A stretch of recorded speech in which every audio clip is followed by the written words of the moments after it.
For the ones and the twos, let's get this thing going. I'm not seeing it yet. I know it might be live on some things. It's not showing yet on YouTube. All right, takes it. Oh, there we go. Hey, everybody. How are you? Happy Friday. It's Friday. Almost time for the weekend, and that means it's right-wing insanity report. I'm Tina-Desiree Berg reporting for Status Coup. Welcome to the show today.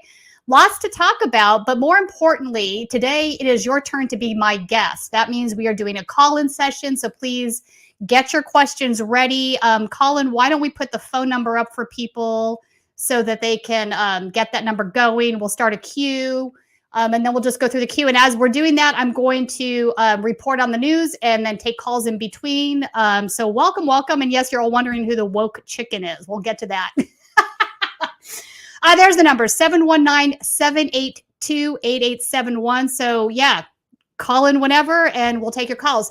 Off the top, I wanted to have a conversation about classified documents. Who's on what base, who's on second base, who's on first, what's going on here. We've got multiple classified documents, finger pointing going on. So let's start with Pence. Pence, who is Trump's VP. Arguably, some would say that Pence is to the right of Trump, I think. He's got more Christian theocratic values, and I think he's very committed to those values. So I also think that he could be possibly, in the same way that DeSantis is a little bit more competent, I think Pence could be a more competent president than Trump. So Pence is now possibly throwing his hat in the ring into the Republican primary, and he's coming in from a position of not facing an indictment over his classified document debacle. So let's pull up this Guardian article. Pence will not face charges over classified files found at Indiana home. Former vice president expected to announce bid for White House, told by letter that Justice Department would not be filing charges. So the U.S. Department of Justice has closed its investigation into former Vice President Mike Pence without filing any charges related to classified documents found in his Indiana home. A department official said on Friday, that was this morning. The department notified Pence through a letter, the official said.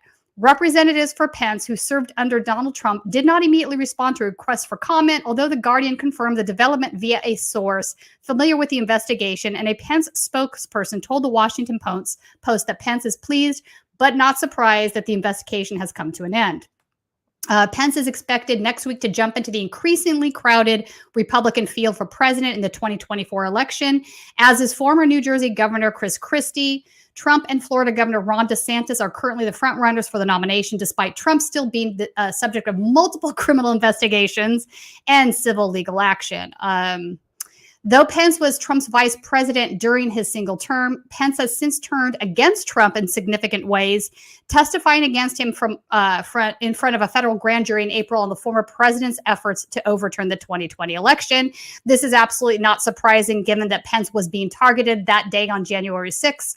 Multiple individuals thought that he was part of the problem since he was refusing to, endorse this fake elector scheme that Trump and his allies had come up with.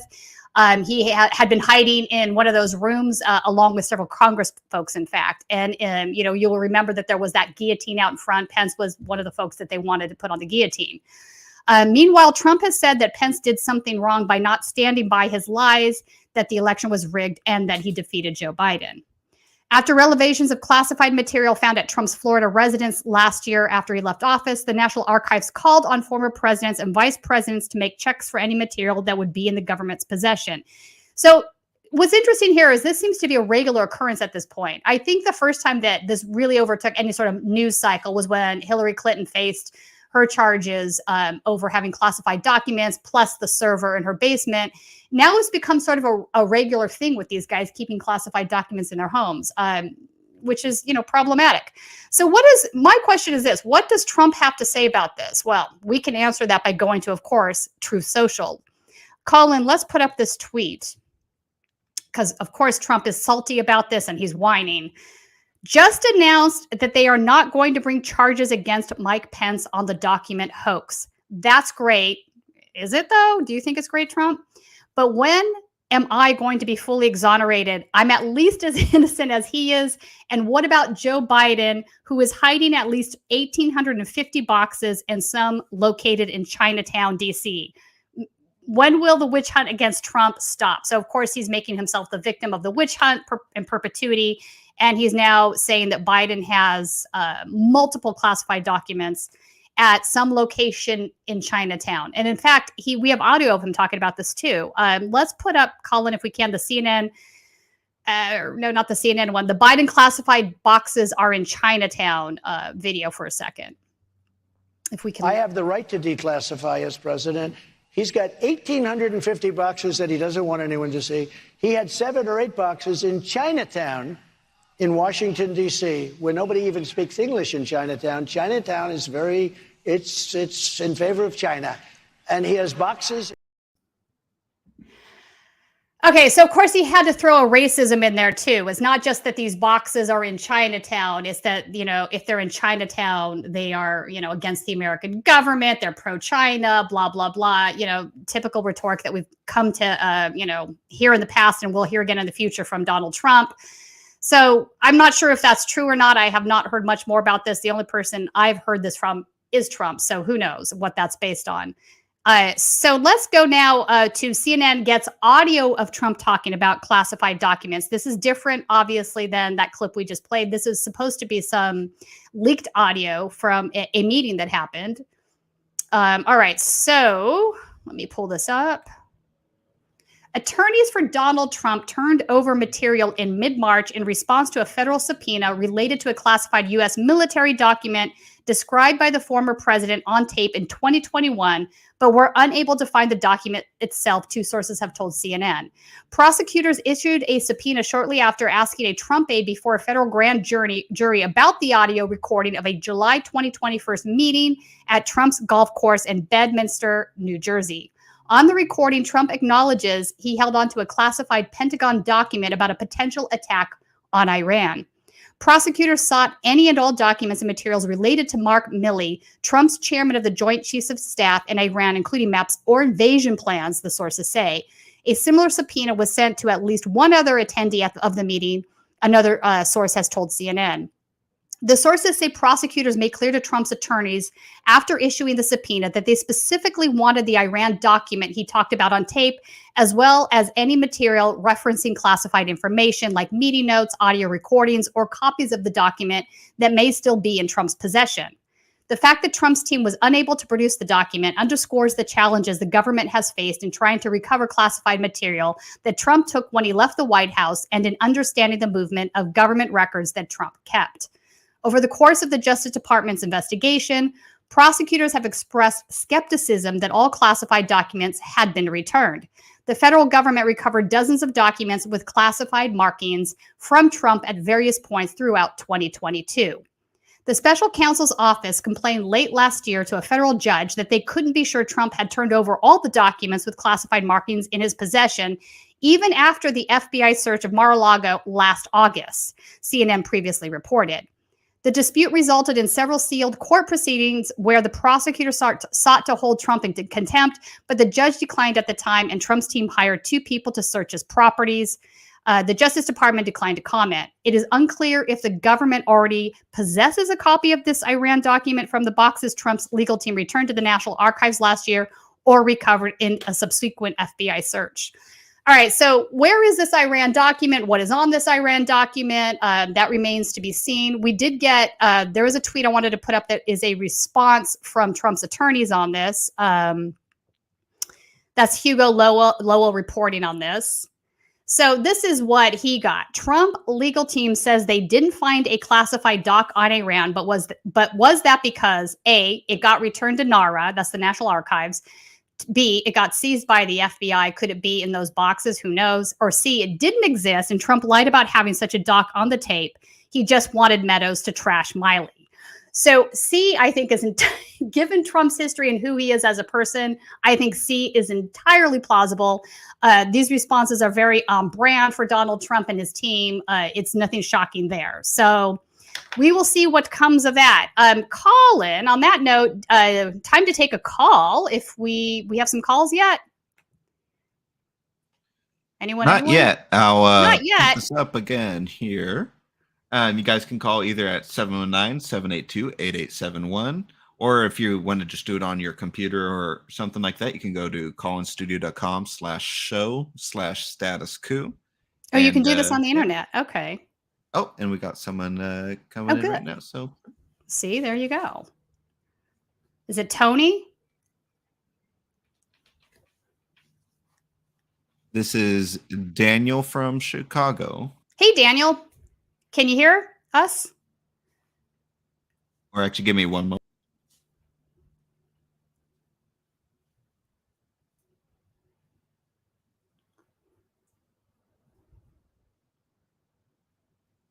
Okay. Daniel, you there?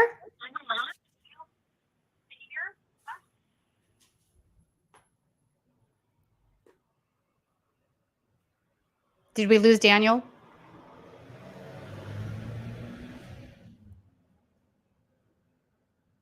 Colin, I don't hear anything. Uh-oh. I returned him to the screening room for now.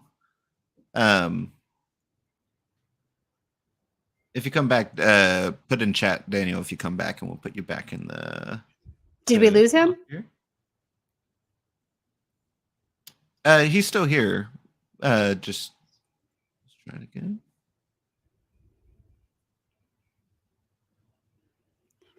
Tech issues.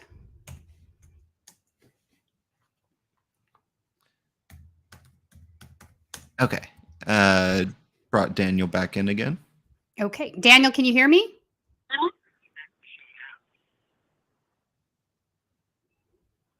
Daniel, are you muted?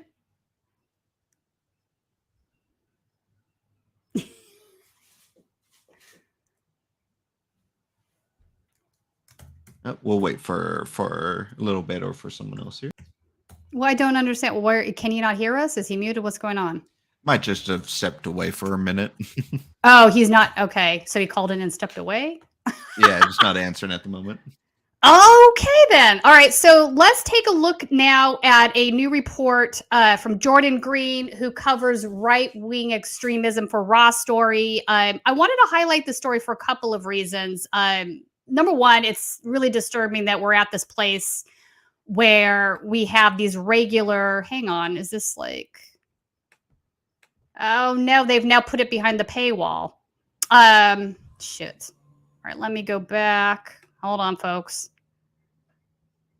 So we're now at a point where investigators are regularly finding, let me open this up, Marine Corps and other ex-military folks involved with right-wing extremism, involved with neo-Nazi groups.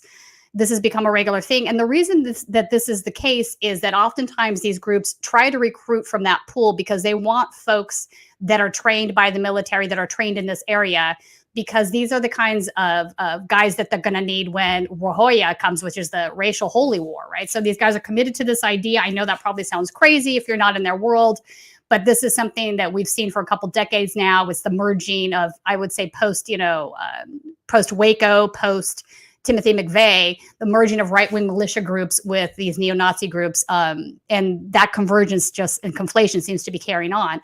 So let me see if I can pull us up without the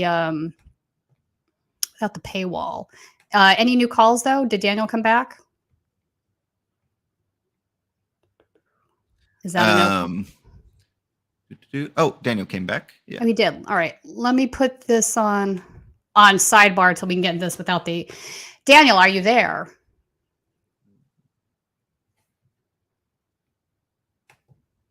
In on one sec, bringing him in the call, and he's in. Daniel, at long last?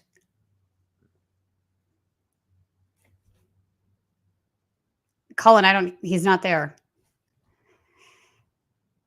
It works now. Daniel, are you there? Hello, hello.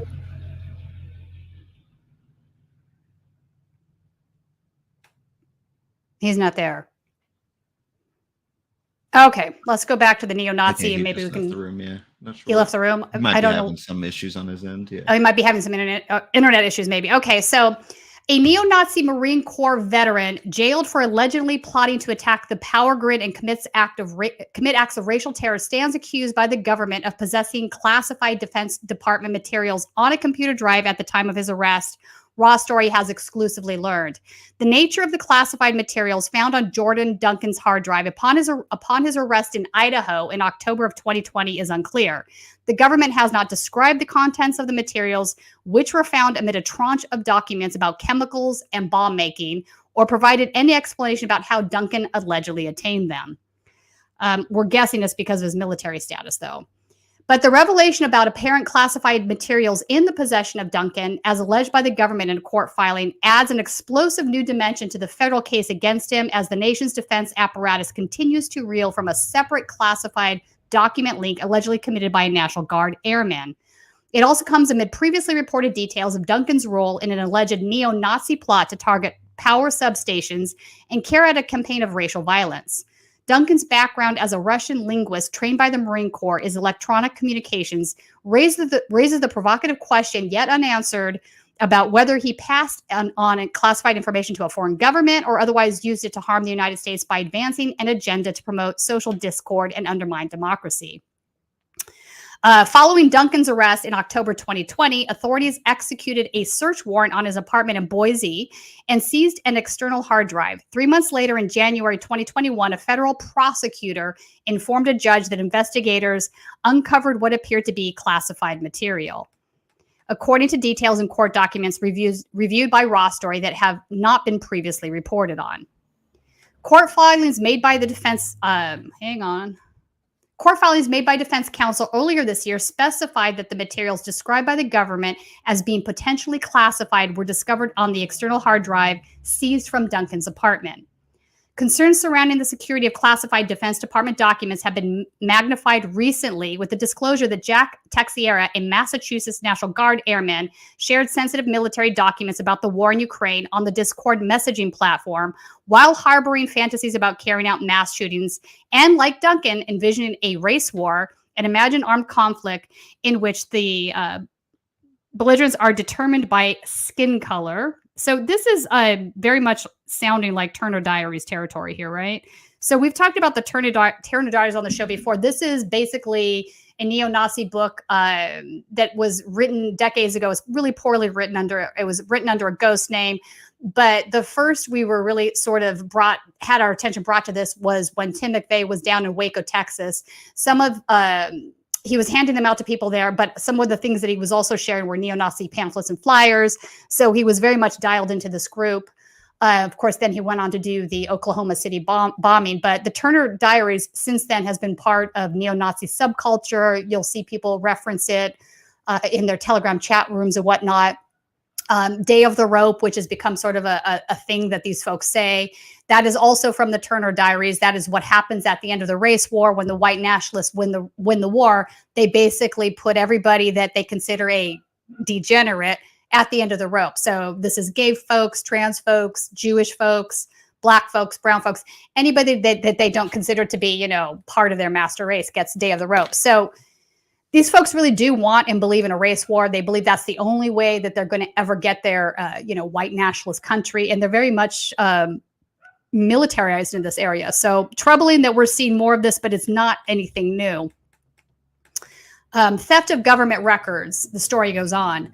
Among the 5 men named in the indictment, 3, including Duncan, served in the Marine Corps. A 4th was a member of the New Jersey Army National Guard, and a 5th was an adult film actor. So we have 4 military guys and a porn star. The government alleges that the co-founder of the group stole military gear, including body armor and magazines for assault rifles, from Camp Lejeune in North Carolina and shipped it to other members over the course of almost 3 years. So they were stockpiling these things. Duncan, who had recently relocated to Idaho at the time of his arrest, was walking across the parking lot to go to his job at a military contractor one day in October of 2020, when, according to his lawyer, 20 FBI agents with assault rifles and flashbang grenades swarmed him and knocked his cell phone out of his hand. The U.S. Attorney's Office for the Eastern District of North Carolina, which is prosecuting the case, declined to answer any questions. Duncan's lawyer told Raw Story he has not had the opportunity to review the classified materials despite more than 2 years passing since the government reported their existence. U.S. Attorney Barbara Kocher gave notice to a federal court in North Carolina in February of 2021 that the FBI was executing a search warrant to review electronic devices and accounts seized in the investigation. Kocher told the court that the review would determine whether there was evidence of violations of 2 federal laws and respectively criminalize the theft of government records and the acquisition of information about national defense activities with the intent to use it to the injury of the United States or to the advantage of a foreign nation. Conviction for a former charge carries up to a year in prison, while the later carries a maximum prison sentence of up to 10 years. Duncan's current charges carry a maximum prison sentence of up to 25 years, and to date, he has not faced any additional charges related to the alleged classified documents. Raymond Talton, Duncan's attorney, wrote in a motion filed earlier this month that the government's position on the purported information contained on the hard drive, allegedly sealed from Mr. Duncan's home, is that it is not relevant to the government's case and that it is exculpatory. Say that 10 times fast. So that would mean, I guess, that he doesn't think that it pertains to the domestic terrorism plot or him, having neo-Nazi ties or any of those other things. Charlton told Raw Story that he expects to review the materials in a secure room similar to a sensitive compartmented information facility, commonly known as SCIF, where no cell phones are allowed in accordance with the Classified Information Procedures Act. It is not clear whether the materials identified by the government as being potentially classified were obtained by Duncan during his time in the Marine Corps or following his discharge, where he worked for 2 different military contractors. Duncan specialized as a Russian linguist in the Marine Corps and studied at a military language institute at the Presidio on Monterey on the Central California coast during his enlistment. So, here again goes on, but point being that this is one more time we have several ex-military guys that have been involved in a neo-Nazi terror plot. Again, these folks often recruit these types of individuals because they are looking for guys with this sort of skill set, right? They really are committed to this idea of race war. And in northern Idaho, we have the Aryan Brotherhood has been there, even though they've been sort of dismantled.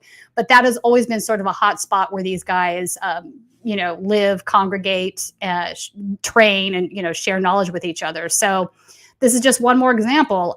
Colin, should we try to take another call? Yeah, we got a couple calls waiting here. So right on. Hopefully we have them. Sorry, Daniel. We'll try this again here.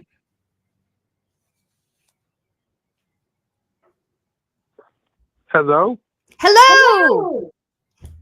Yes, we can hear you. This is awkward. I'm not Daniel. Who is this? This is Tony in Chicago. Hi, Tony. Well, I think Daniel might have been having some internet issues of some sort, but Tony, we can hear you. Welcome, Tony. Glad to have you live. What is on your mind today? Well, this is Pride Month now. A community that I'm a part of. I'm not sure which letter I am. I guess I'm B or Q. And you've done so much reporting on neo-Nazis and how to de-radicalize neo-Nazis. And I really wanted to ask how you de-radicalize somebody who is incredibly transphobic. Because a lot of those people have those beliefs because of what they were taught either in church or somewhere as a kid. And I just want to know how someone goes from being transphobic to not being that, if there is a way. That is such a tough question, Tony, and you're right. So I've actually tried to have conversations with some of these individuals, and they are so committed to these beliefs, and you're correct, it's because they were brought up in a universe in which they were told that this is the right way to think. Most of it stems from religious teaching, where they've been told that, being gay is something that you choose to be, right? That it's not biological in nature, that you just wake up one day and decide you're gay, or if you're trans, there's no such thing as being an intersex child or having, opposite hormones, like all the things that can happen. My thing is this: the human experience, right? I call this the spread of excellence, right? It's not you're not either one or the other. It's not binary. There's a whole host of variation that occurs in between these 2 points, and that just doesn't seem something that these folks can wrap their head around. And they're very entrenched in these beliefs. I think part of what we have to deal with as a society is the fact that social media has made it much worse, because now these folks can live in echo chambers. They're now meeting up with like-minded individuals that they probably would not have had the chance to speak with in previous eras where we didn't have social media. So they're in these chat rooms, they're talking to each other, and they're being radicalized more by that, right? So like one thing that seems sort of like on this level one day, 4 or 5 weeks later, they're in this room where there's people that are up here. Well, now this person starts to rise to that level. And it's become a very polarized situation. And I think the fact that they are using schools as a battleground for this tells me exactly where they're coming from. You're correct. We have to get at the children is what they're thinking. So they realize that if a child is raised in a more inclusive environment without just nothing but their religious parameters, they might have a different outlook than the one that the parents have. And they don't want that to happen.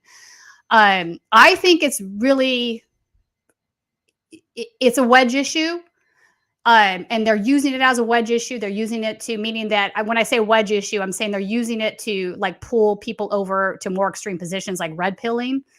And it really worries me because it's revisiting what happened in Nazi Germany, right? So before there were concentration camps for Jewish folks, they went after trans kids. They went after, the mentally quote unquote retarded, as they would refer to them. Those were their first target groups, right? Because they believe in eugenics. They want a clean and pure master race. And all of this mixed together with extreme religious beliefs is really kind of creating the perfect storm. I worry that it is Pride Month. We're now June 2nd. I worry that something might happen this month. We have a lot of vulnerable targets. Obviously, people are out celebrating Pride. They should be able to do that freely. They should be able to do that without fear, without confidence that they can be safe and secure doing this. But I absolutely do worry. So I don't know, Tony, what do you think? Well, I use social media as a way to meet people in our community. Because when I'm on Twitter, a lot of people that I follow are trans, and that's how I meet a lot of people. And I really do think it's all about meeting people in that community and getting to know them. And that way people change their minds. So interesting. Yes. So social media, the good aspect of social media is that it also allows activists to meet each other and communicate ways in which to align themselves and fight back against the Nazis that are using it in a bad way. So that's a good point. That's a more positive point, actually. But what you just said reminds me of something. I don't know if folks remember, I interviewed a guy named Chuck Leek, who was an ex-neo-Nazi that works with a group called Life After Hate.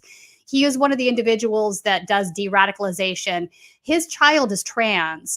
So he is sort of experiencing firsthand all of this right now. And I think it's puts him in a very unique position as being, not only is he an ex-neo-Nazi, but he has a trans child that he wants to love and protect. So he has been very informative in this area, which is great. I do think that one of the things that he mentioned that you're mentioning is that it's this idea of othering that makes it much easier for these neo-Nazis and anti-trans folks to do what they do. Sometimes when they meet somebody that they supposedly hate and they realize they're just another human being like them, or if that person is kind to them, it can often change the trajectory of where these folks are headed. It kind of stops them in their tracks a little bit, like, wait, you're somebody I'm supposed to hate. Why are you being kind to me? Kind of a thing.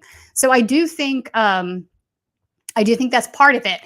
But on the other side, a small part of me worries about that, because I don't think it should be on the shoulders of the folks that are in these oppressed groups to fight back against this hatred, right? Why does it always have to land in their lap that they have to be the ones to convince people not to hate them?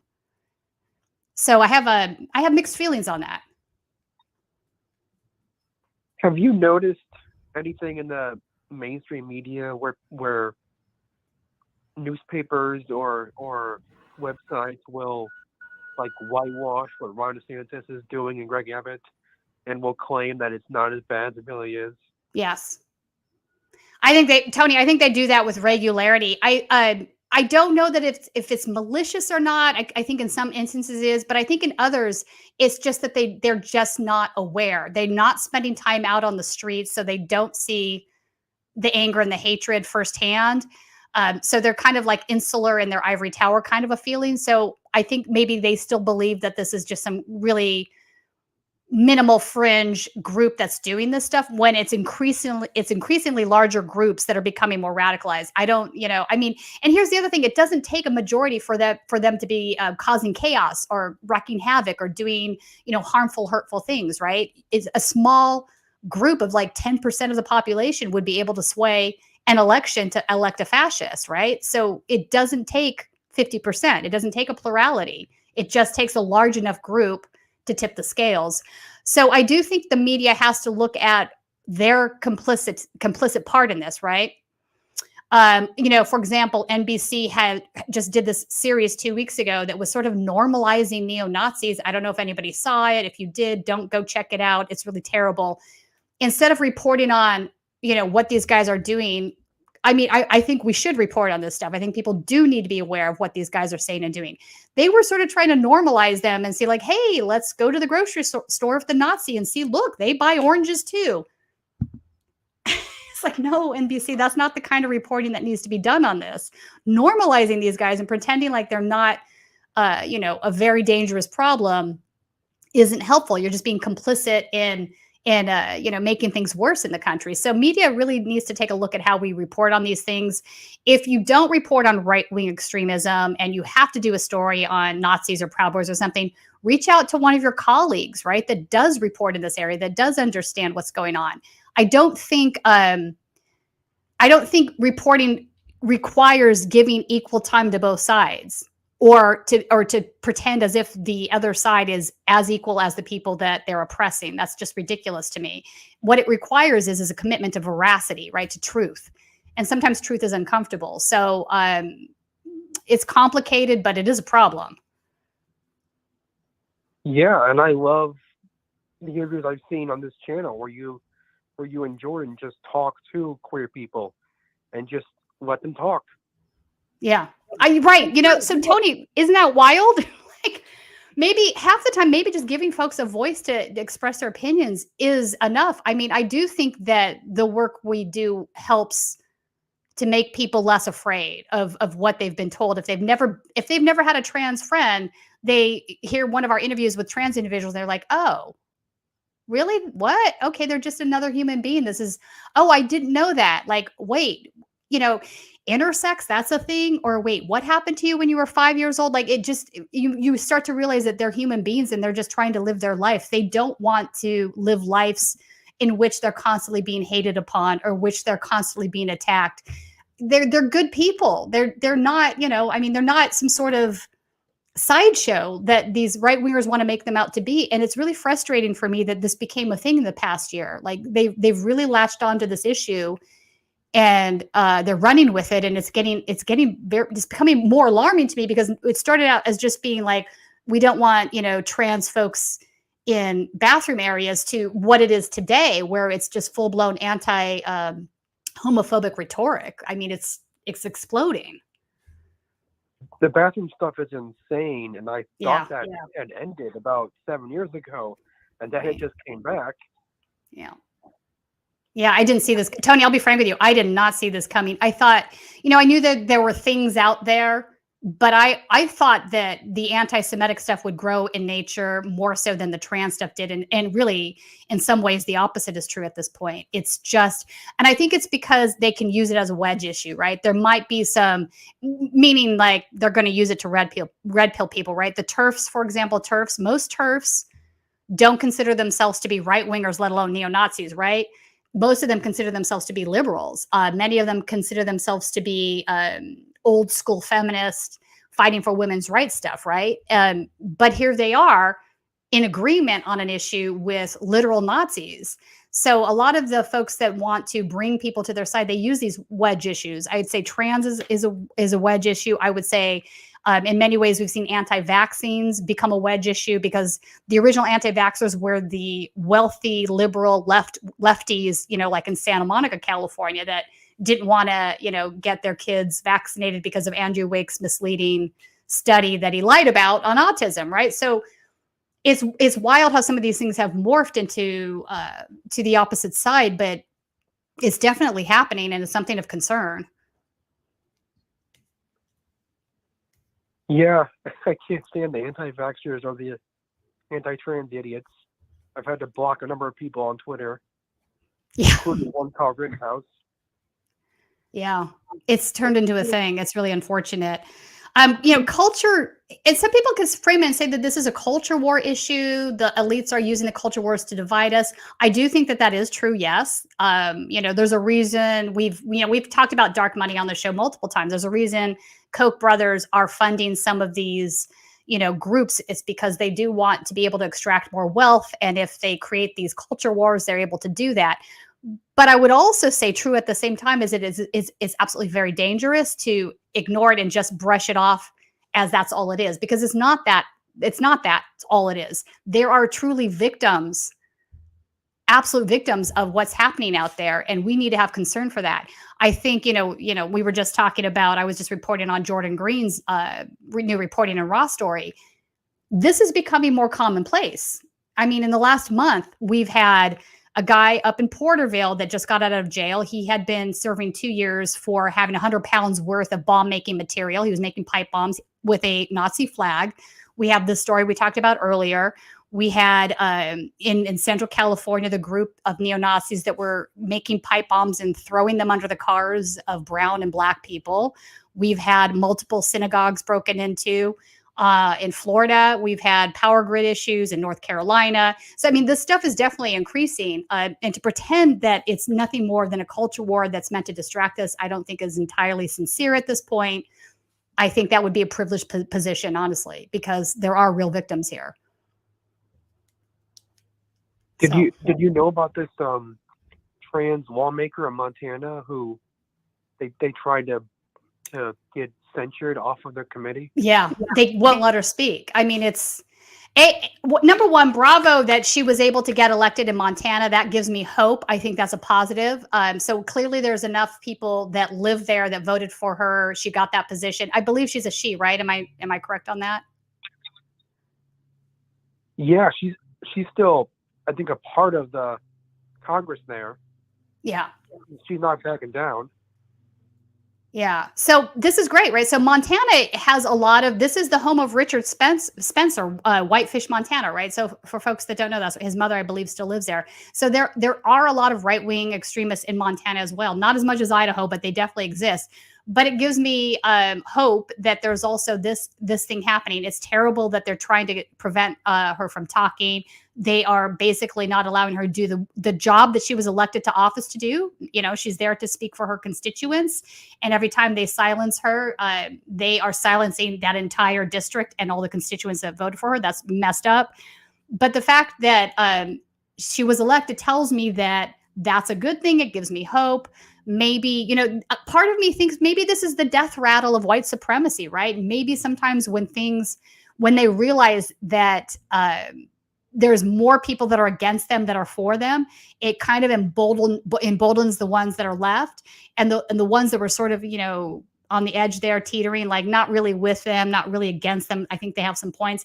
Some of those folks might join forces with them, and they're going to have that one last hurrah against something that's dying. Hopefully that is the case.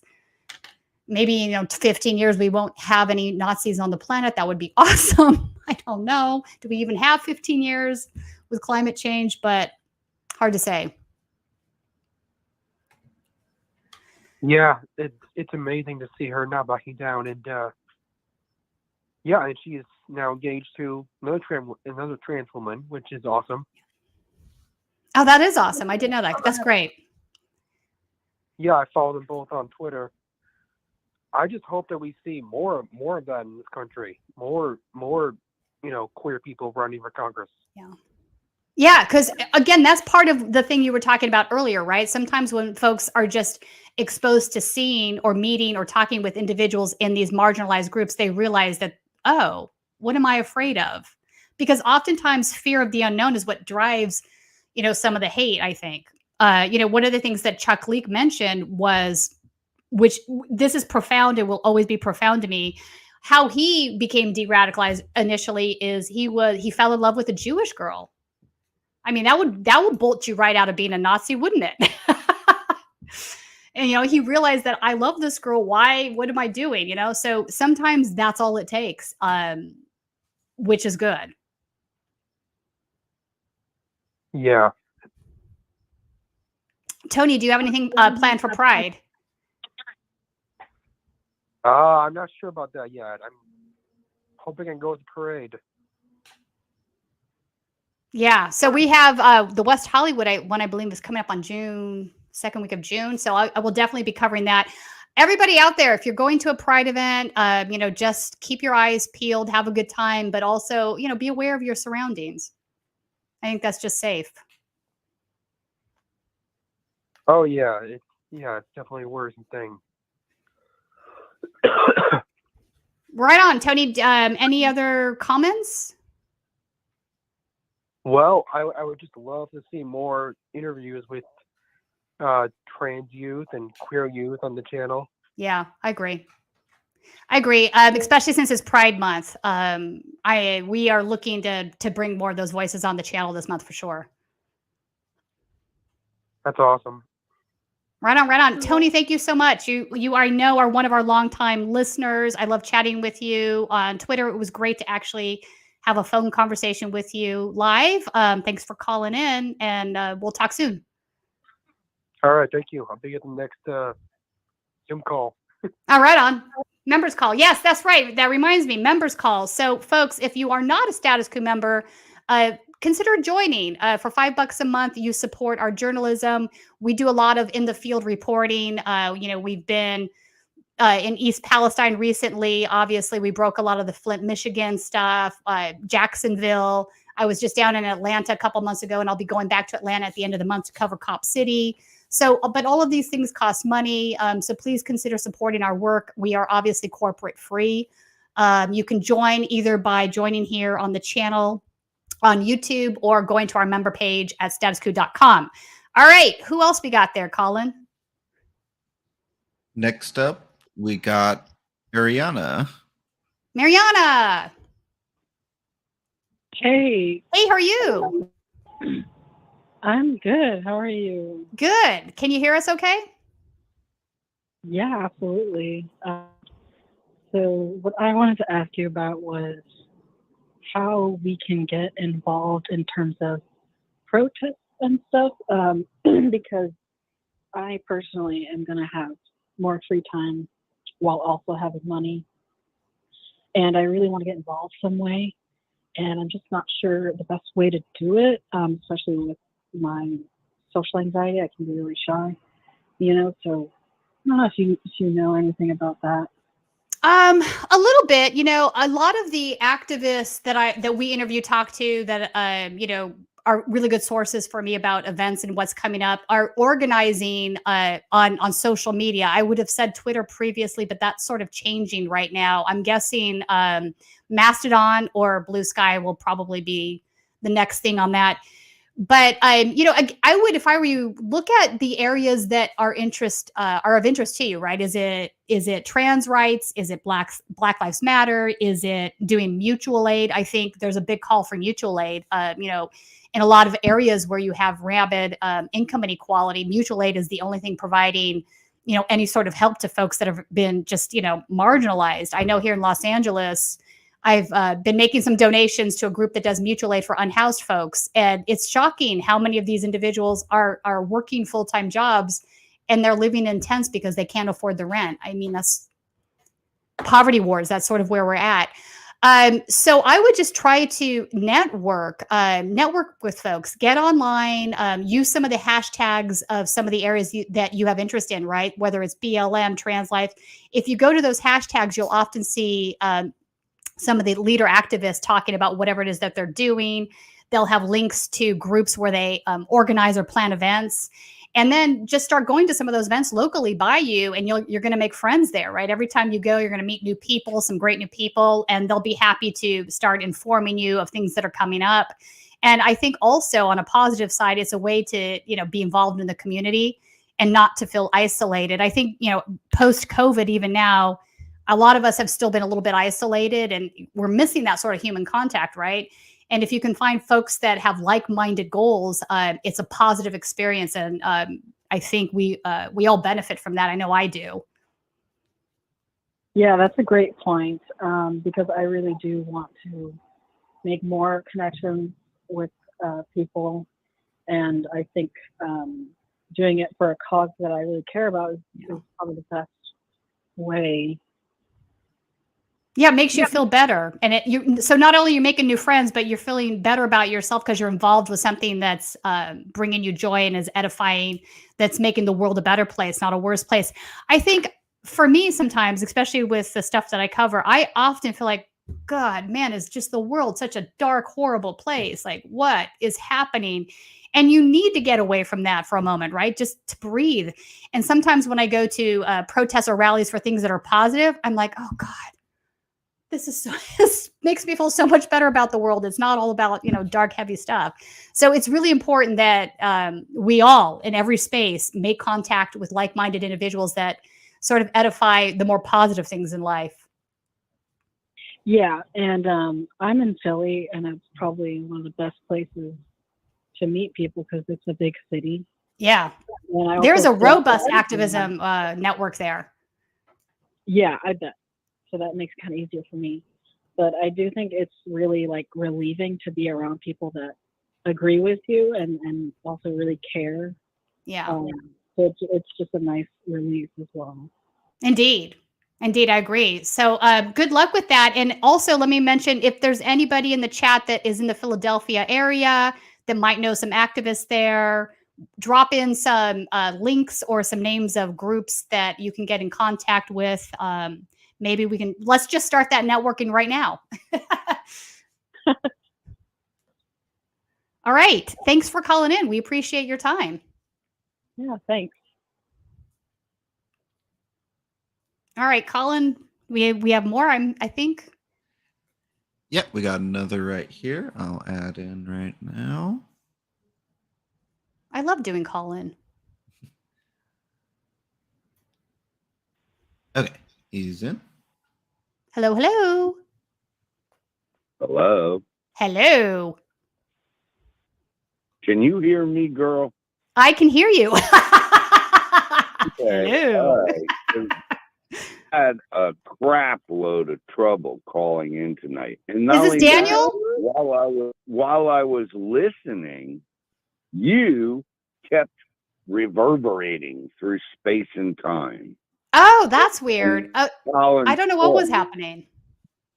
Tina, it's not Colin's fault. It's not. I have a feeling that YouTube is screwing with you because you know what? In the last 6 days, okay, I watch and support specific channels on YouTube. That's all I do with the entire internet. And I'm telling you, the specific channels I watch are all one way or another related to Jordan and you guys in one way or another. And I am explaining to you, Tina, that every one of them is having the exact same problem that Colin is having. Interesting. Yeah, we've been having issues. That's definitely true.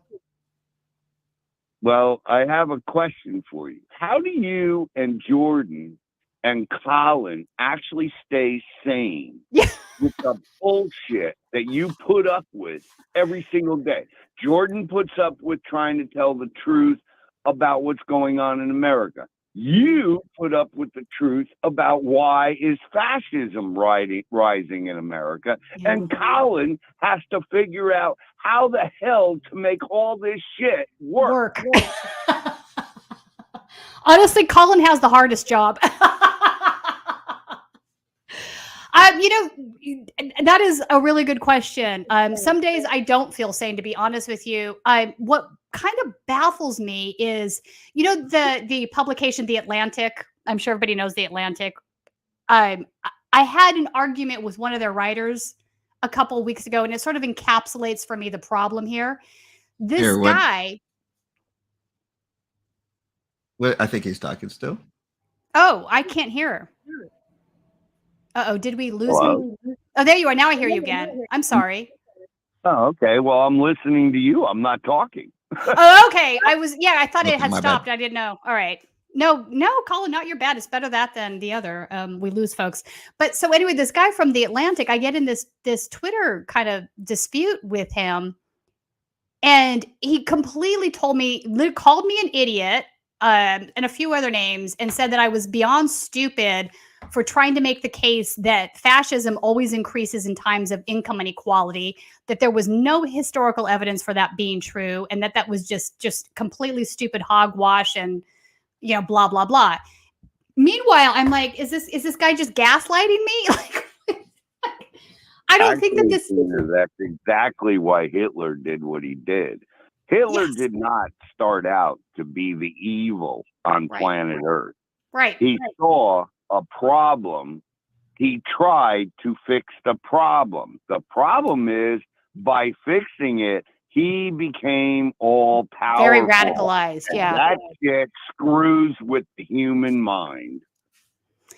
Yeah, the case can be made that every Nazi was at one point or another just a normal guy that got sucked down into the radicalized into hatred, right? So this is true, and we see it happening now, which is why I've talked about this on the show before. I think we need to look at what's causing the radicalization, right? Why are people susceptible to these hateful messages? Why is it they can start out being a Bernie Sanders supporter one day, and obviously Bernie's Jewish, to becoming a neo-Nazi 4 years later on? Why is this happening? And it absolutely is happening. Anybody that is in denial of that is just not paying attention. But I think the biggest problem here is guys like this, right? The Atlantic is a neoliberal publication. It caters to liberals, but it caters to the liberal side of the party that's into privatization, that's into, hedge fund management, pretending that these guys can do whatever they want at the top and it doesn't matter, right? So wealthy elites, whatever you want to call that, the plutonymy. The problem is they don't seem to understand that their actions, what they're doing, is partially, if not at a majority, responsible for what we see happening, right? People, when they're hurting, look for ways in which to stop hurting, and they're more susceptible to these the sort of messaging, right? In certain areas, they're being told by some of the more radicalized white supremacists, the reason you can't find a good paying job is because we have brown immigrants. Immigration's bad. Brown people are bad. Wait a minute. So are the Jewish people, because the Jewish people are the ones that are making that happen. They're controlling all of that. And you know what? Well, screw the black folks. We've never liked black folks. Do you see how this is happening, right? These are the conversations that happen. And some people get more susceptible to that. I'm not defending this at all. I think it's horrifying. But I think we can't solve the problem unless we get to the root of the problem. And my point is getting at the root of the problem requires us looking at all of the factors that are kind of sort of feeding into that. And one of the biggest factors is income inequality. And you're right. It happened in Nazi Germany, right? The Weimar Republic was sort of a falling apart neoliberal society in which only the wealthy were benefiting. There was a lot of hurt out there. Obviously the post World War I, what happened there was making it worse, magnifying it. That's true too. So sometimes you just have to look at all these circumstances and make decisions about that. But it's very frustrating to me that there's still a portion of the wealthy Democratic part of the party that doesn't seem to understand the time frame that they're in. They're not stopping, they're not looking around, and they're not reading the room. Well, what do you think, honestly, about what's going on in this country? I mean, the way I look at, honey, let me tell you something. Okay, Tina, I'm sorry I called you honey. You're not my honey. That's all right. But whatever. I actually live in the country of Florida, in the woods and in a garage. I'm actually homeless. I wasn't. My house was paid off. I had money, but a bunch of crazy people from all over this country moved into this country and literally threw me out because they didn't like my politics or my ideals or anything, which was, why can't we just get along? That was my politics. That was it. I don't agree with politics. I don't agree with the left. I don't agree with the right. I don't give a shit. You're all wrong in every aspect. And if you don't believe me that austerity is coming down the street looking for you, come and stay with me and my friends, because we live in a swamp. We are lucky enough to have people that I have helped that have a garage where we can stay out of the elements, and we have to all rotate and take showers and wash clothes. I've set this up for about 36 people that literally live in a swamp. So, Daniel, when did everybody, Tina, oh, sorry. No, when did everybody in this country and the rest of the world decide that evil and not taking care of anybody and not taking care of the garden that takes care of us? When did everybody decide on this planet those two jobs were no longer necessary? I mean, I don't you know. this crap more than me. You study it more than me. So No, I agree. I agree. We're in a time with just, the greed at the top, the self-absorbed viewpoints, right? All of those things have gone away. I mean, you'd have to go back, in my opinion, to FDR in his politics to really look at policy that made sense for the vast majority of Americans, right? That flourished under those policies. I would say that if I had to pinpoint a time where there was a reactionary response to FDR policies, I'm going to say it's the Powell memo, 1972, early 70s. Powell, who was a SCOTUS judge, came up with this game plan basically that was saying to corporations and billionaires, not yet billionaires at the time, millionaires, listen, we can't have these policies in place. These policies, we're getting taxed too much money. We have to pay out too much in wages and pensions. Why do we have to do that? Why do we have to take care of employees? Why can't we just keep all our money? I would say the shift started happening at that time, and it just engulfed both political parties. I think you're correct. They are both correct. Both parties want political power. I think back, I interviewed for, you might know who these guys are, the Weather Underground, which were, sort of a revolutionary group in during the 60s, whatnot. They had planted a bomb in the Pentagon bathroom. I think that's Bernardine Doran. I think that's who they're most renowned for. I did have the opportunity to interview one of their ex-members when he got out of jail. And one of the things that struck me that he said, I asked him about political parties. I'm like, where do you stand on the spectrum? How do you see this? And he just took a moment. And then he said, well, there's the fuckers and then there's the motherfuckers. And I knew exactly what he meant, right? I just started laughing. I'm like, you don't even need to explain that to me, right? So, part of the solution here, which is really difficult to have happen, and I think the Bernie Sanders movement sort of encapsulated this, was we have to get around the political corruption and power grab that exists in both of these parties. How do we do that? That's the question. Personally, I'd like to see direct democracy in the country where there were no political parties, where people could just vote for whoever they wanted to. Just eliminate that. I don't see how you make that happen, though. That seems like a near impossible thing to get achieved. And now we have to figure out how we unring the bell of, decades of neoliberal policy in which the working class has been more or less decimated. The fact that we're having conversations about, the way you're living, the fact that, literally last week, I was donating some stuff to mutual aid, and I was like, I can't believe that this is happening in this country where we have people working full time and sleeping in a tent. This should not be happening. should not be happening, and it's the fault of both parties. And it's like, as Jordan calls it, right? It's the Hunger Games. That's exactly what it is. Economic Hunger Games. Yeah. Tina, let me explain something to you. Yeah. I actually know folks with children living in a car in a parking lot in the same store they work in because the store doesn't give them enough money to live, only to eat. It's appalling. It I know it's not or to experiences. There's a bunch of folks that are living under these conditions. We have to ask ourselves, how are we okay with this society? Why are we okay with this? than you think, girl. More than what this country even knows about. They don't live where I live. They are literally, we are literally everywhere. And you know what I found out? That 90% of the people I know were veterans. That's wow. They fought some war.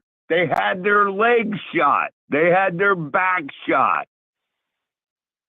They have no food, no money, no health care. Oh, but that dude Trump said, I care about the veterans. I care about the cops. And what does he do? He leads a coup that literally does not care about anybody. Right. You're not wrong. See, Matt Getz actually made a comment, either was it this morning or yesterday? I can't remember where I saw it, where he actually says, why do we even pay for the VA? We should just eliminate it. Which is shocking to me. I'm like, are you so now? To do, honey. My mother and father are still in my car. Wow. Both of them wounded war veterans from the Korean War. They have been treated miserably their entire life after they came back from killing people that they didn't want to kill. It's retarded how this country has fallen literally into chaos. Yeah. No. And when people do not support stations like Status Coup or real progressives, it just shows that they would rather have that $5 cup of coffee than actually give a shit about what's going on around them or helping someone that is trying to bring the truth to them. Jordan is not a rich man. You are not a rich man or lady. I am definitely not. Okay? No. You are doing it because you have a freaking moral compass that is better than the goddamn God that most of these jackasses believe in. Right. You're not wrong on that. I would definitely make a hell of a lot more money if I worked for a network. There's no two ways about that. But that's not in my blood. You're right. That's not in my blood. I wouldn't do it. I care too much about. Simply went out and, wrote a damn book. Right. I mean, shit. You do it because you have a decent moral compass, just like Jordan does. He knows that he'll never get rich telling everybody the truth. Yeah. Look, you know how easy it is for Jordan to actually make shitloads of money and pay all you people like shitloads of money. All he's got to do is like grab a hold of either the red side or the left side and start acting just like MSNBC or just like Fox News. And I'm telling you, the man will soar to the top of the world in minutes. Just like when they were down there in East Palestine and Trump showed up. It went from 37 followers to 7,700 followers in less than 10 minutes. And then soon as that jackass that lies to the entire country of America left, They all left with him. Yep. It was literally for 5 minutes. He reached 72 or 7,300 people. That means that there are right-wing people that watch Status Coup. There are. Because otherwise, how would they know? How would they know that you were there just to, like, be there? Because there was no other news. There was no other news media.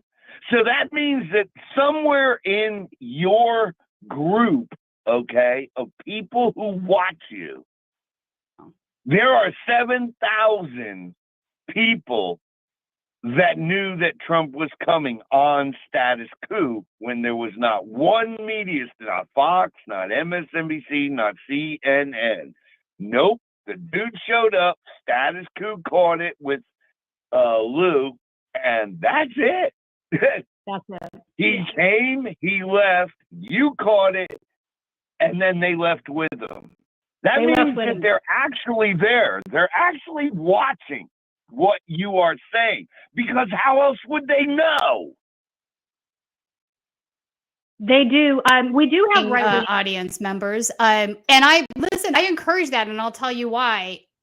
If we can reach a broader audience that maybe kind of thinks from what our reporting is, maybe they look at the world a little bit differently and change some viewpoints. I think that's a good thing, not a bad thing. I don't particularly want to live in an echo chamber. So, listen, if you're a Trump supporter and you start watching, if you start watching our show and then maybe you realize, like, why am I a Trump supporter? This guy is lying to me. He's a billionaire. He's part of the ruling elites that I think I'm against. He rules in favor of the plutonomy. He's lying to me. He's part of the swamp. He's not draining the swamp. Maybe you come away from that and you think of the world differently and you grow from it. So I don't necessarily think it's a bad thing to try to attract viewers from across the spectrum.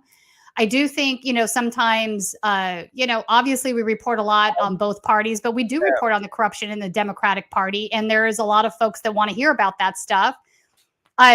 But if they turn around, if their viewpoint on that is like, oh, they reported on something really messed up that Biden did. Well, we did that because Biden did something messed up and that should be reported on. But if your takeaway from that is, I'm going to go run to the GOP because they're the opposite, then you're missing the point, because the GOP isn't better. They're worse. They really are. They're worse. Let's be honest. That was the point of the fuckers and the motherfuckers, right? So the fuckers are the Democratic Party. The motherfuckers are the Republican Party. So they're both bad, but what do we do about that is the question. How do we fix the system that is producing such terrible candidates? Why is it we go into a presidential... Go ahead. I can give you a start, Tina. Okay. Okay.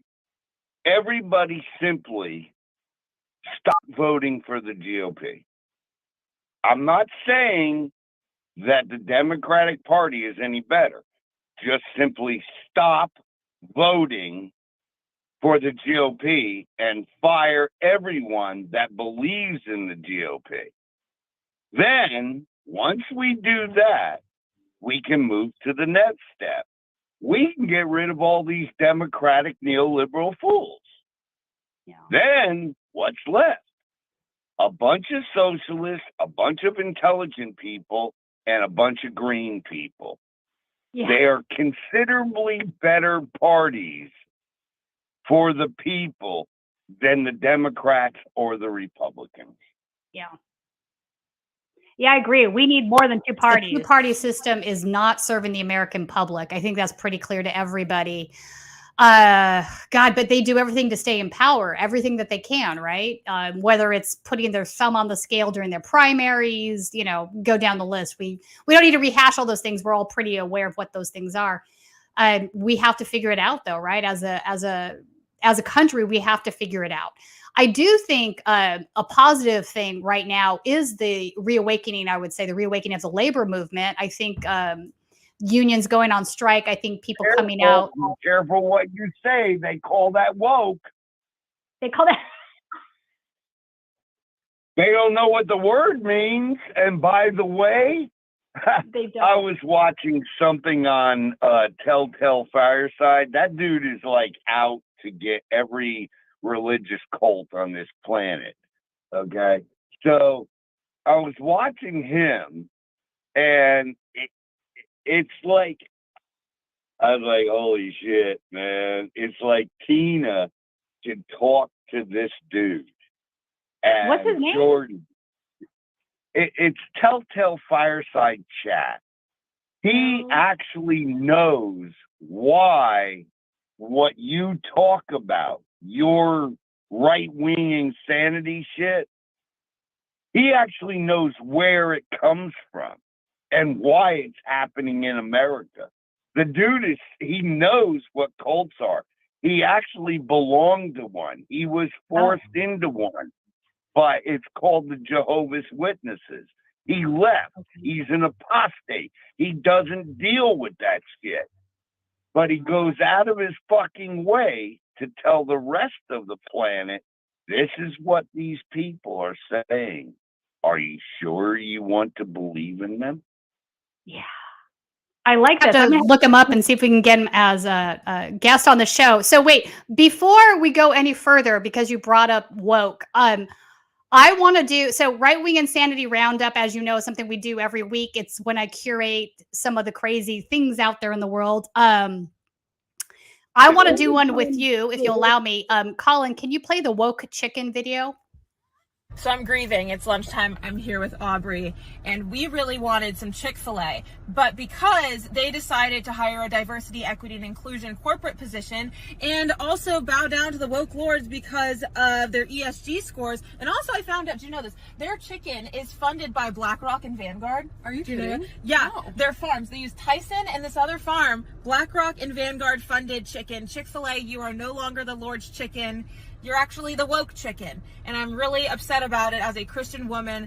All we wanted was some good fried chicken. So now we're gonna go to Cane's. We're gonna try it out. This is really difficult because there's a Chick-fil-A across the street. I'm now eating chicken fingers instead of chicken nuggets. I know, first world Christian woman problems. No one will ever understand the love that I had for Chick-fil-A. I got my sweet tea with a lemon, and you know, we're taking this boycott Chick-fil-A thing seriously, and it's really difficult. I got a 4-finger box combo, extra fries, crispy cane sauce.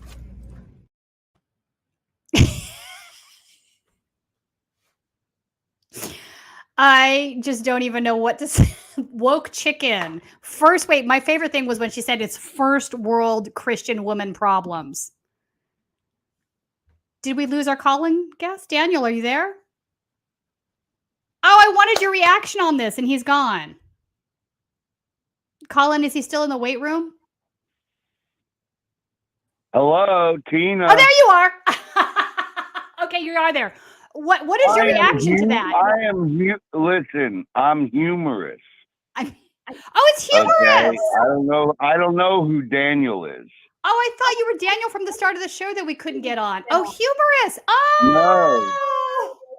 No. Okay. One of my favorite audience members. Okay. My name is William Conine. I am humorous. Okay. I am the one that changes shit. You are the one that changes shit. You are like the best. All right, so Chick-fil-A, what is happening here? About what? Other than the fact that they don't like gay people or anything else, and that's why the gay community rejects them as a business.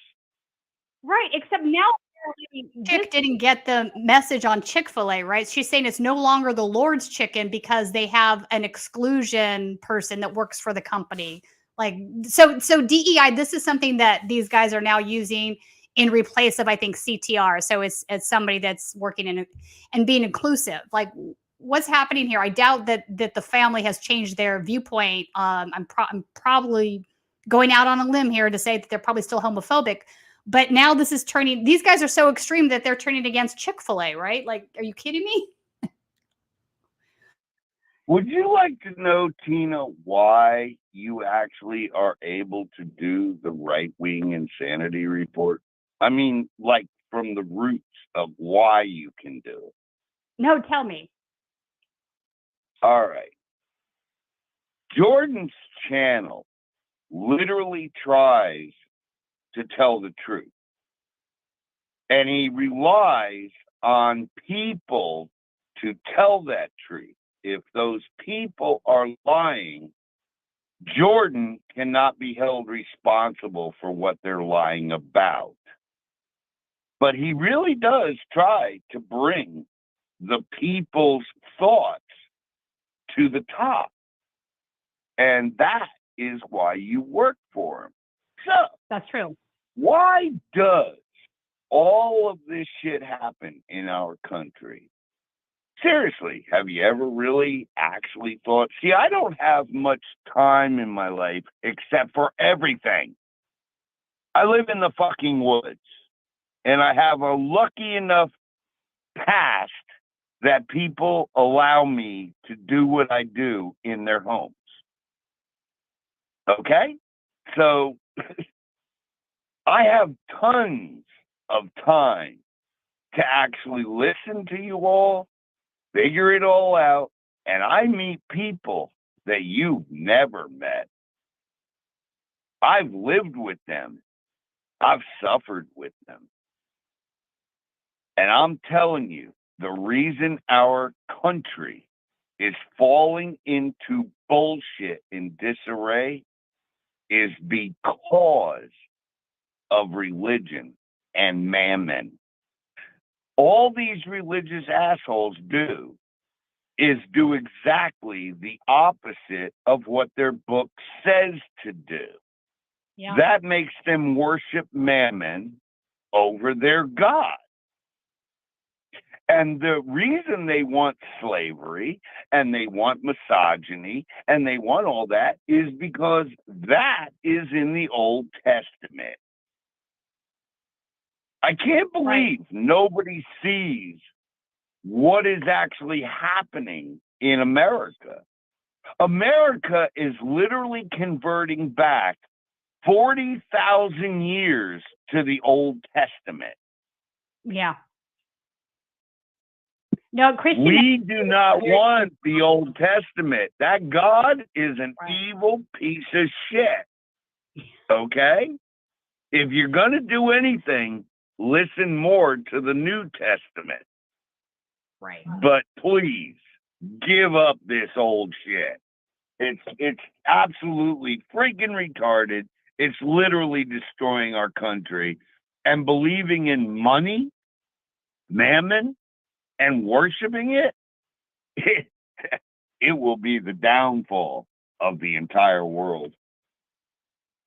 Yeah, all of right-wing extremism definitely has a a Christian nationalist aspect to it. 100%. A lot of folks don't realize. I think they're starting to realize it now that neo-Nazi movements, they're either one of two things. They're either really into paganism, which I'm going to table for now, or they're very religious Christian folks. And, you know, obviously those are very different viewpoints. But a lot of the individuals we see showing up at the trans things, these are very religious folks.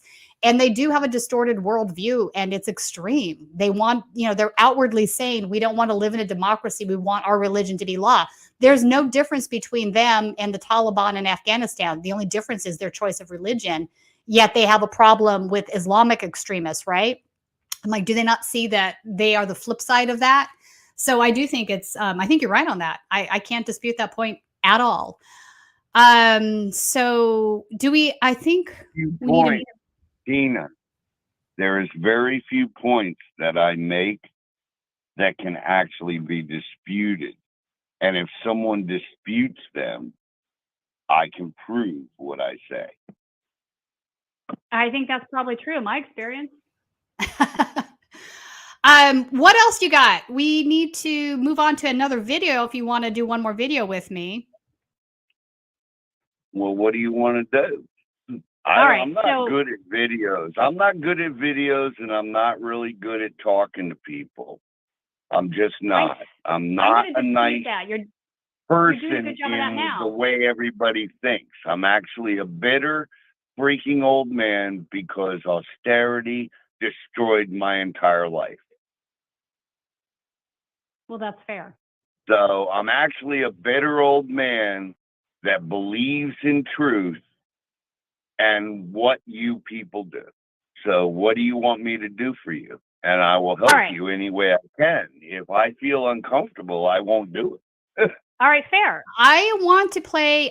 This is so Andrew Anglin. We've talked about on the show. He is the founder of Daily Stormer. He is a full-blown neo-Nazi. He is sort of defending Nick Fuentes wanting to take a 16-year-old bride, and he's taking it to the next level. I wanted to play this clip because it's frightening. But I want to talk about with you, Humorous, because there is definitely a religious aspect of what we are discussing right now to it. Can we play the Anglin Fuentes? Are the real pedophiles? And if you want to let Humorous know also, he will need to look at the YouTube to watch it. And also we do have one more caller left as well. Oh, okay.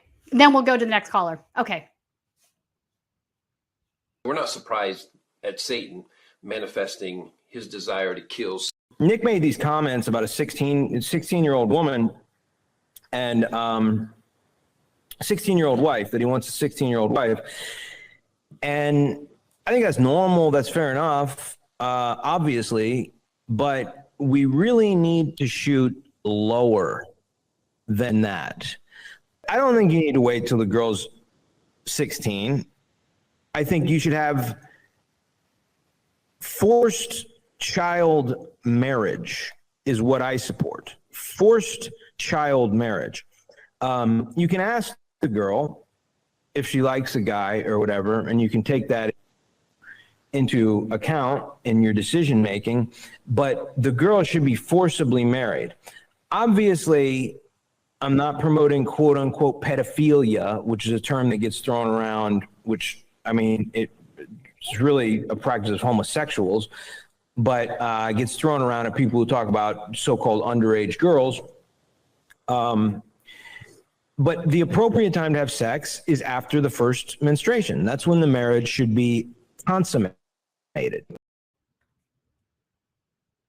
Okay. There's so much going on here that's fucked up. I don't even know where to begin. But you're basically, you have rape, right? Oh, Force her. Welcome to my world. I'm sorry. I didn't mean to distract you. I didn't even mean to contradict you, because I actually agree with everything you say. yeah. Humorous, this video though, like, I mean, here he is saying that pedophilia is the practice of homosexuals. I'm not doing it. It's like, no, bro, no. What you are advocating absolutely is pedophilia. These are underage girls. You want to rape them. And it's not the practice of homosexuals. Like, but this is how demented their brains are at this point. It's like extreme religion has sort of warped and informed where they're coming from. And then you're adding to it this other layer of, you know, the white nationalists believe that they can rape other white women to make white babies. But, you know, part of that I think is driven by the fact that they're all incels. They can't, you know, find partners in the world. And instead of looking in the mirror and thinking to themselves, maybe the reason I can't find a good woman is because of the way I think and the way I act. Yeah, no crap. Would you actually go out with a white Christian nationalist, or would you go out with a Nazi? No, of course not. No, because you know that they're going to treat you like crap as a woman. So why would you bother? Right. That's what they don't get. That's why they're trying to make laws that force you to do what they want. You'll have my babies. You'll have my babies. You'll stay in the damn kitchen. We're going to turn back time. We're not going to go forward. And you're going to be my slave wife. Yep. That's what they want, honey. Holy shit. I don't understand why nobody gets this crap. It's humorous. crazy. It's cute. You hear these videos and you think, literally my first reaction is, how in the hell is this real? But I know it's real. And I know they're not just saying this stuff. They believe it, as crazy as it is. And the fact that they're out there, you know, sort of recruiting other dudes into their movement, it's just frightening. It's just frightening that this is becoming more common. Anyway, Humorous, I adore you. You are the best. I'm so glad you called in and we got to chat. Love seeing you in the audience all the time. But we're way over time already. We need to move on to the next caller. Hey, everybody. I'm sorry. let Tina No, go. talk to you. I'm sorry you had to wait so long. Okay, No, y'all don't have a great apologize. evening. I Do loved what? having you on. Don't apologize. I loved having you on. Such great pearls of wisdom all the time, and I enjoy you in the chat. But so we're going to start doing this humorous every month, and I expect to hear from you the There's next other one. people waiting, Tina. There's other people waiting that want to ask questions, and I took up too much of your time and their time. It's time for me to go. You're right. Peace. All right? All right, my friend. I'll talk with you soon. All right, Colin, who's our next person? Next is William. Right on. All right, bring that in. Oh, can you hear me? I can. Hello. Hello, William. How are you? Thanks for waiting. Yeah, how you doing, Tina? It's Choosy from the chat. Oh, right on. And yeah. So I guess you probably can guess what I'm calling about. No. Well, let's get back to principles and empty our heads of everything political and the ranting against actual religion. All right, because I mean, it's easy to play with definitions and to demonize things by switching the definitions around. The Jesuit order is provably not a religion. It's a criminal organization that hid in the shadows until now, when we have the first and only Jesuit papacy in history. Okay, most people don't understand that, and they only think that there's one Pope, Francis, but actually there's four. There's the Black Pope, Arturo Sosa, and he's the commander-in-chief of the world that most people don't even know exists because that's convenient for them. Then there's Orsini, the Gray Pope. He's direct descendant of the Vatican royal family bloodlines, all right? And then there's a red pope that they brought up from the Philippines as if to applaud extrajudicial street violence. And so that's where we're at. Jesuitism is not a religion. And that's the fundamental hypocrisy, because they use religious protection for their diplomatic international immunity and the inducted Knights and Dames of Malta, of which there's 3,500 in the USA alone, out of 13,500 globally. And that's the redundancy that founded all of the intelligence agencies, all of the toxic alphabet agencies and organizations and acronyms, and including the United Nations, at which the Knights of Malta sit, with a landless, fictitious nation, and all of the ambassadors are inducted in the Knights of Malta invariably, virtually. I would bet both of my nipples. All right. So, and then the WEF and the IMF and the NIH and the WHO, it's all the same Knights of Malta. Fauci is proven to be one. We have photographic and video evidence of him in front of his bookshelf containing the books. And the Knights of Malta coat of arms is unmistakable on those books, and you don't get those books by sending away green stamps. You don't order them. They're probably in Latin, and he's in the club, which, speaks volumes about what we're dealing with, because they are all in cahoots. All right. Now, how do we get rid of them? No branch of government, alone or combined, has the authority to charge or sentence them. So our only fail-safe is what they did in Portugal. The standing military officers have to unite cohesively with the constitutional keys. And then they can just make simple arrests as peaceful as possible and put these fascists through military tribunals and sentencing to prison or exile, with that intention stated up front, so nobody has to panic. All right, nobody has to get hurt for peace. But this shit has got to stop. September 11th was way too close to home for me in so many ways. And, you know, I think anybody can relate. And until we have, yeah, because I don't know a lot about this Knights of Malta, so I'm actually looking this up right now.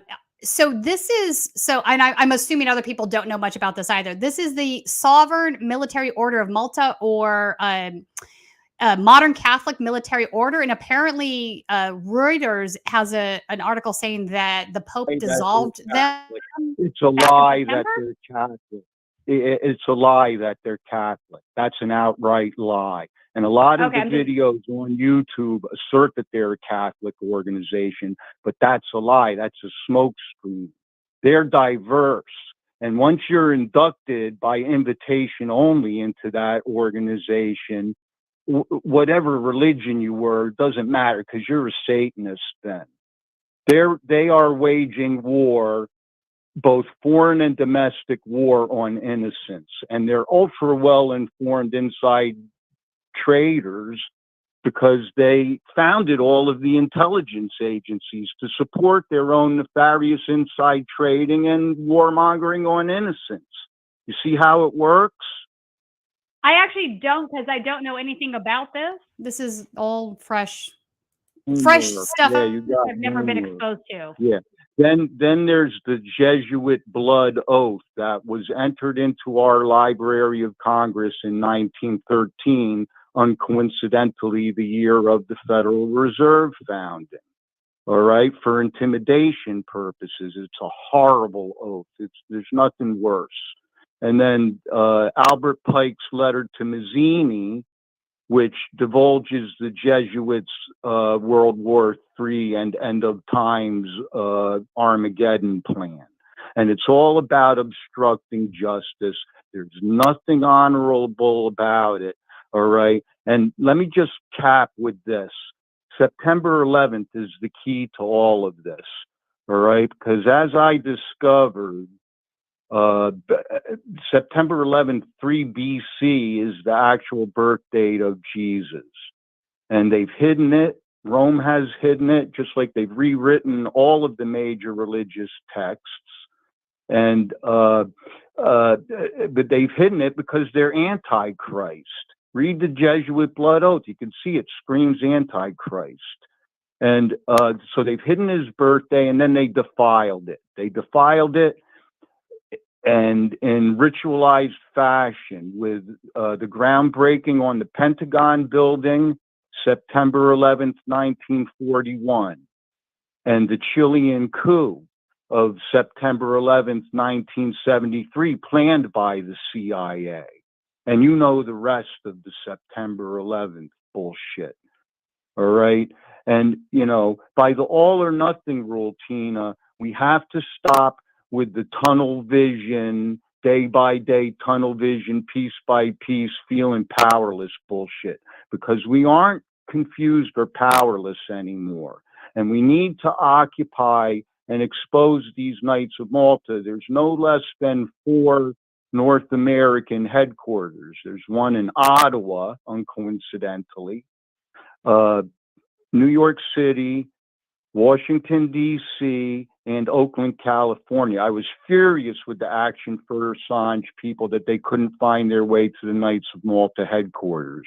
It's right up the road from the infamous Mayflower Hotel where Elliot Spitzer went wrong. All right? And, you know, let's do this respectfully and responsibly. We have to ask for these military tribunals. In Portugal, the military officers were procrastinating until the wives of those military officers put their feet down. And they said, enough is enough. Do it now. And they did it. And that's what we need. But we're going to do it better and bigger than Portugal, with the tremendous benefit of hindsight, because Portugal failed, although they exiled their current Knights of Malta, they did not abolish the Knights of Malta. They and yeah, all right. You see, okay. I'm going to definitely look into this. Knights of Malta is not something I'm familiar with, but this all sounds kind of crazy and interesting. So I'm going to do a deep dive, find out more about it. Thank you for bringing that to my attention. I do see this Jesuit oath of induction. It seems kind of crazy. Blood oath. I guess that's a real thing. I see that. Yes, it's in the national libraries of over 100 top nations, so it's not ancient history. Yeah, basically because of this Knights of Malta business, all nations, virtually all nations, are de facto corrupted, inducted Roman cartels, because the Knights of Malta report directly to cardinals. Okay. Oh. And that gets deep. That gets deep because, like, even North Korea has a cardinal, and that implies inducted Knights and Dames of Malta within, causing trouble. All right. Also, it's deep because Cardinal Timothy Dolan is our de facto dictator, who at the Al Smith dinner actually delivers the tap on the shoulder for Rome's choice, and not just willy-nilly, in sequence. They line these Knights of Malta and the Skull and Bones dudes up in sequence because it's all part of the PSYOP manipulation. All right. All Well, right. I will definitely look into something that I've have information. I've not heard of the Knights of Malta, honestly, till today, until you brought this up. So thank you for bringing that to my attention. We will definitely take a look at that. I want to play a video now if you want to stick around for some comment on this. We've talked about recently on the show. Okay, we're talking about recently. I'm on my phone, so I won't be able to watch on my tablet because it'll probably mess up the reception. So I'm going to respectfully decline on that and just comment in the chat. I'll get back in. Tina, it was great getting through to you. Thank you for calling in and bringing this to my attention. I will 100% take a dive. Humorous seems like a nice person. He sounds like Steve Poikonen a lot. And, let's all come together on this, all right? 100%. All right, much love, all right? Okay, cool. So I will look into this Knights of Malta. This is new. This is new for me. I have not heard of this organization. It looks kind of crazy. It sounds kind of crazy. So definitely going to take a look. I wanted to, we've been on the show talking about child labor being a new thing that the far right is picking up as a mantle. But it's now taken to the point where they're basically referring to children without jobs as couch potatoes. Let's play this clip. For things we bought that we can return, like COVID money, money to China and others, we're bringing that back. We might have a child that has no job, no dependents, but sitting on a couch. We're going to encourage that person to get a job and have to go to work, which gives them worth and value. We're going to look at other things, too, to make the economy stronger. So 2 things here. I don't know if that's a Freudian slip where he accidentally said child instead of person, but he did say child. So it's in his brain at some point. Referring to children as needing a job to have any sort of validation is absolutely batshit crazy. So I wanted to point that clip out.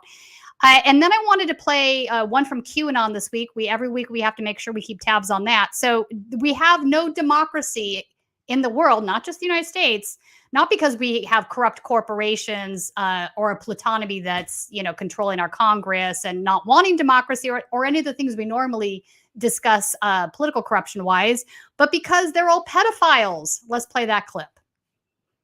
We're not surprised at Satan manifesting his desire to kill, steal, and destroy on the mountain, through the mountain of government, both of them. What we didn't realize is that how many subjects were willingly working with him, and the intentionality of it, to the point, like, if we're just real, there is presently no real democracy on the planet. There is, if you picture the seven mountains, the mountain of government. At the top of the mountain of government, we'll say the gatekeepers there, they're not going to allow anyone to the top place of influence unless he has been compromised in some way. So essentially, blackmail runs the entire mountain of government worldwide.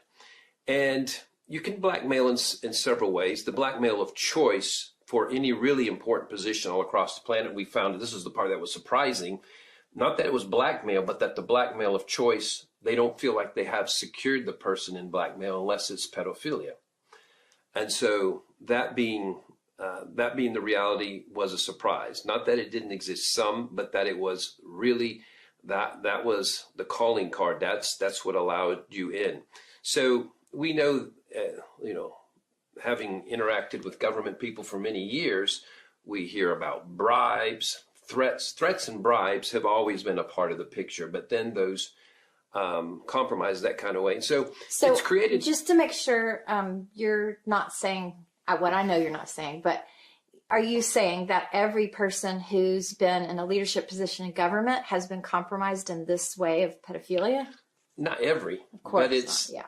But it's many. Incredibly, it's not just many, it's above 90% at the high governmental level.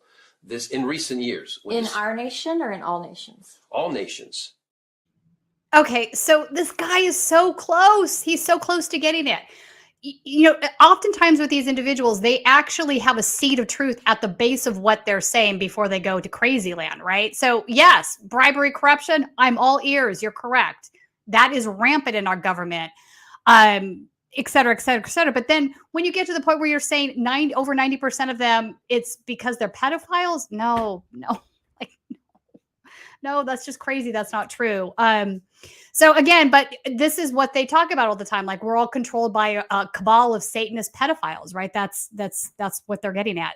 One more before we go. I'm just going to call this one LOL DeSantis. And I will be able to destroy leftism in this country and leave woke ideology on the dustbin of history. A woke mob did not storm the U.S. Capitol. A woke mob did not shoot up Uvalde. A woke mob does not represent the threat that domestic violent extremism did. But okay, Ron, you go get the woke mob. Joining our conversation. I just love this clip because when's the last time you saw a CNN anchor just completely lose it on air? It's a pretty funny laugh. Anyway, folks, it's Friday. So go out and get your evening fun on. Have a fantastic weekend.